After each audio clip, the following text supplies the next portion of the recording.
బరువు అనుకుంటే బరువు. తమ్ముడు ఆగురా, అది పాట అర్థం తెలిసినారు నీకు? ఏం పాట పాడుతున్నారు నువ్వు?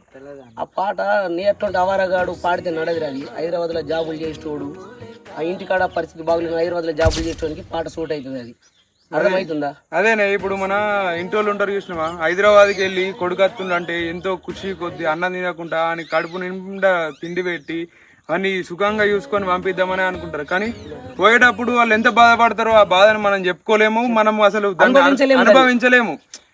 మా అట్లని కొడుకు కూడా సంతోషం కొద్ది పోతుండ అంటే అట్లా పోడు.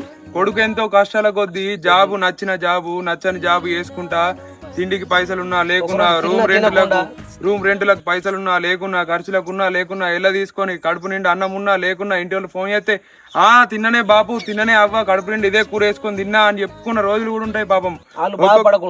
బాధపడకుండా అది అది ఆ పాటకు అర్థం అదే. ఎంతో కష్టపడ్డోళ్ళు ఉంటారు, మనకు తెలియరాళ్ళు, బయట పడరు, చెప్పుకోరు.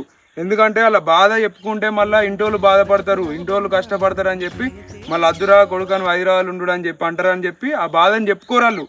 ఆ బాధని దిగమింగుకొని ఇక వాళ్ళు కష్టం ఎంత కష్టం ఉన్నా బయటకు సంతోషంగా హ్యాపీగా ఇంటోళ్ళని చూసుకుంటా వాళ్ళు కూడా సంతోషంగా ఉంటారు.